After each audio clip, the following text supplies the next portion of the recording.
तो हमारा अगला वर्ड है इनसेंसिबल। ये एक एडजेक्टिव है यानी विशेषण। अब देखिए इसके ना दो बहुत इंपॉर्टेंट मीनिंग्स हैं।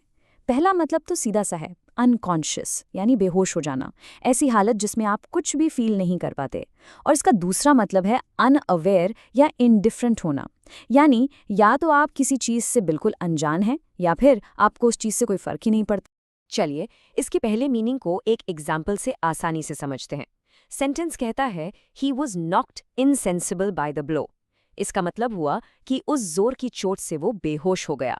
तो यहाँ पर इनसेंसिबल का यूज अनकॉन्शियस होने के लिए किया गया है। Simple right? अच्छा, अब इसका दूसरा मीनिंग देखते हैं। इस सेंटेंस पर गौर कीजिए। She was insensible to the dangers of her new job. यहाँ इसका मतलब है कि वो अपने नए काम में जो खतरे थे उनसे बिल्कुल अनजान थी, उसे इस बात का एहसास ही नहीं था। तो इस कॉन्टेक्स्ट में इनसेंसिबल का मतलब अनअवेयर हुआ।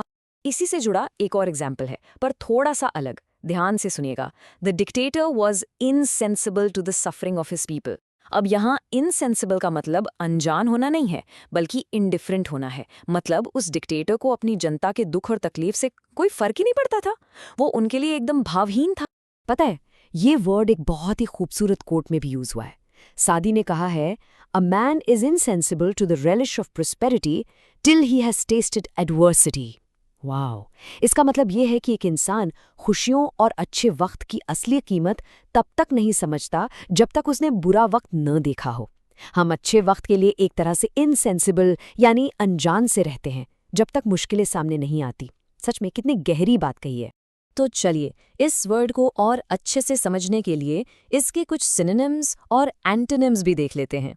इसके सिनोनिम्स यानी मिलते जुलते शब्द हैं अनकॉन्शियस, अनअवेयर, इनडिफरेंट और नम्ब।